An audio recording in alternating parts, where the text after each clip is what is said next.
Contentment isn't just about being satisfied with what one has. It also has to do with being happy and grateful for it because in the end, upon reflection, there is always someone other than you to whom this cruel world has been less kinder. This allegory is about a group of hyenas who are facing a dearth of prey. It was as though human hunters and changing weather patterns had connived to drive most of the prey away from the grassland where the hyenas lived.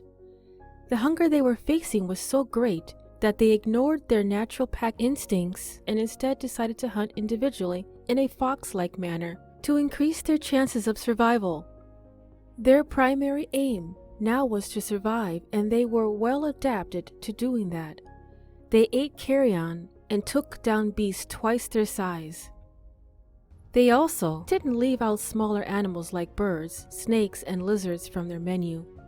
They ate just about anything that moved. But where to find something?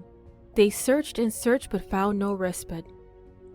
Occasionally, they came across a few animals, but they ran into their burrows and dens before the starving hyenas could pounce. Then one day, an especially hungry hyena thought he caught the stench of carrion. What a great meal that would make, he thought to himself. But he also knew in his mind that it could be an hallucination caused by the great hunger he was feeling. He didn't want to exhaust his dwindling reserve of energy on a wild goose chase. However, the hyena damned the risks and possible consequences and decided to set up towards the direction from which he thought he had detected the smell of carrion. Weighing the pros and cons, the hyena decided to chase the smell to its source because he thought in his mind, "At this rate, I would probably drop dead by nightfall from hunger and exhaustion.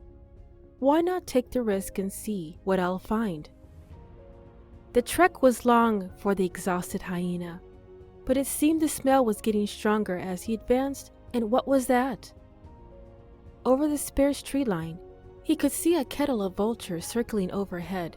He was overjoyed. Where there were vultures, there was meat, and meat meant he would live to see another day. His joy gave strength to the tired muscles in his legs. It gave his mind and body renewed vigor and strength as he raced towards the meat, guided by the vultures flying overhead. In no time, the hyena reached the quarry and scared off the vultures with a frightening display of aggression. He started to eat the meal, grateful that he had followed his heart. A few moments later, when he had eaten a few mouthfuls of meat and crushed some bones, he heard loud, excited whoops and giggles coming from the direction in which he had come. He realized that his pack had had a successful hunt and were now calling the rest who had wandered far to come have a share of the booty before it was eaten up. For a moment, he felt guilty about not sharing his meat with the others, but he quickly discarded the idea from his mind as he thought, "My survival and my family are both important, but in the end, my survival is of utmost importance to me. I'll eat first what I can, and I'll call the others to come and join me." He decided within his mind to hide his meal and share from the fresh kill his tribe were feeding on. His mind wandered far and wide, trying to guess what sort of prey his clan members have killed.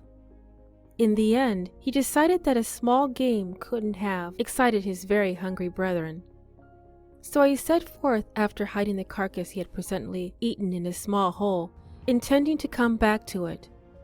Unfortunately, the hunger that had dealt with him had also dealt with a pack of jackals living in that area. They had been passing through the trees when they had caught the smell of carrion and heard the noise he was making as he ate, so they stopped and monitored him. They were pretty sure he couldn't finish the meat and would be glad to eat whatever scraps he left.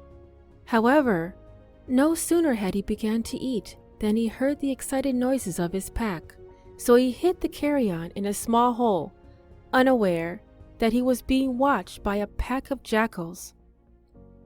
Immediately he was out of sight. The jackals plundered the hole and began to eat, grateful for their stroke of luck.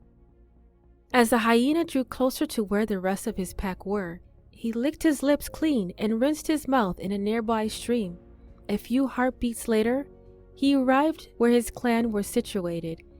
A quick glance around made the greedy hyena realize that the party was over and he would not be getting any of the fresh meat. He let out a whine in frustration and immediately doubled back towards the direction from which he had come. His stomach let out a loud growl, reminding him that he had not eaten much earlier, and he swore in his heart not to share his meat with them. "I'll pay them back in their own coin," he said to himself. However, as he neared the hole where he hid the carcass, he saw a pack of jackals around the hole eating away at his meat. He let out a menacing growl which drove them away, but to his utter dismay, upon getting to the hole he found that the jackals had eaten every piece of meat from the carcass and were already eating up the bones too.